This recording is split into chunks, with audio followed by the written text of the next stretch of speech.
This is Professor Antonio S. Marahas, and this is Advanced Digital Technique.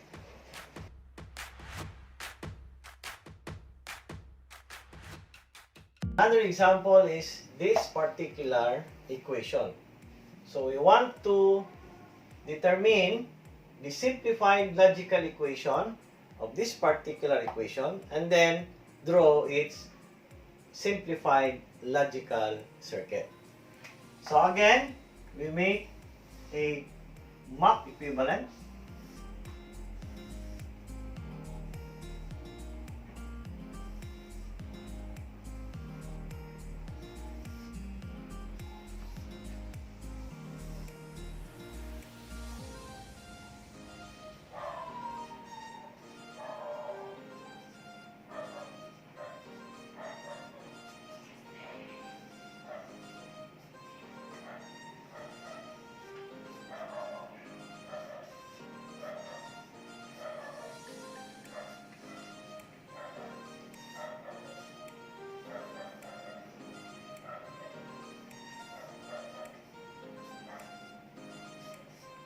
Okay, so then we locate the equation into our map.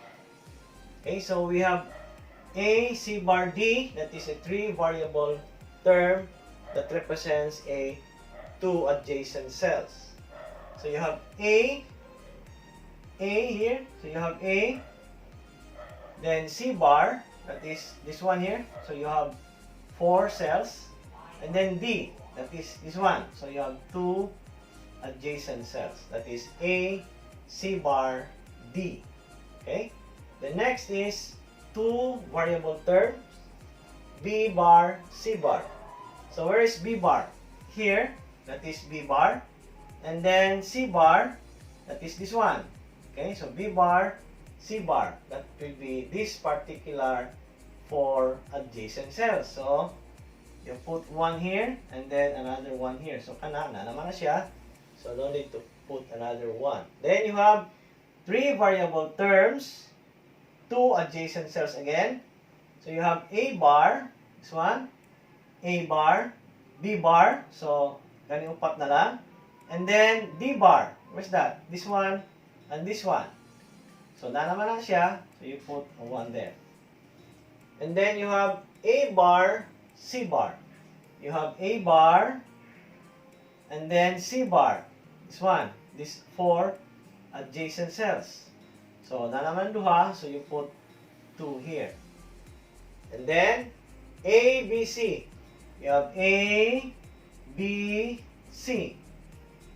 So you put 2 ones in each cell. And then you have B, C bar. You have B, C bar. Where's that? This one. So you have B, C bar. So these 4 adjacent cells. So just put 1 there. And then you have A, B, C, D. A, B, C, D. Okay, so this one. And then you have A bar, B bar. A bar, B bar. So these 4 adjacent cells in line. That will be your location of this particular equation. The next is, again, you group these cells here. What will be, again, the grouping? 16, 8, 4, 2, and 1. So, since na bakante diri, so we cannot say that there is 16 adjacent cells. Now, we go to 8 adjacent cells. Where are the 8 adjacent cells? This one here is 8 adjacent cells. So, you group them as 1. Okay? Then, you find another 8 adjacent cells. Naa pa ba? I think wala na. So, we go to 4 adjacent cells. Where are the 4 adjacent cells? These 2 cells here are not yet grouped. And these 2 cells here is adjacent to these 2 cells here. So, we can group them as 1. That is 4 adjacent cells in line. Okay? And then, another 2 cells here which is adjacent to these two cells here. So again, we have another 4 adjacent cells. Okay? Now, since all of the cells are already grouped, then we obtain its logical circuit equivalent. Now, for this one here, this belongs to C bar, right? So, 8 adjacent cells combines to yield a single variable term. And this one here belongs to what area? It is under A bar, at the same time B bar.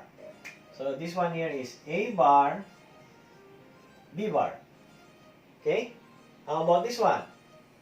This one here belongs to A, at the same time belongs to B. Okay? So that the final equation will be C bar plus AB plus A bar B bar is equal to X. Again, pwede ma-interchange ang iyahang location sa imuhang variable terms. So this will now be the simplified logical equation. If we will draw the simplified logical circuit as required, this will be your simplified logical circuit. We have 1, 2 AND gates. Then, you have A, B, and then you have A bar, and then you have B bar. And then this 2 AND gate is being ORed to C complement.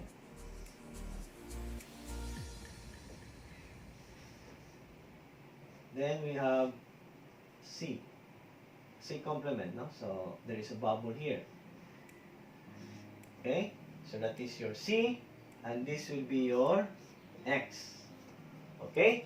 So if you want to draw the logical circuit in the experiment type, all you have to do is to connect all the A's here, the same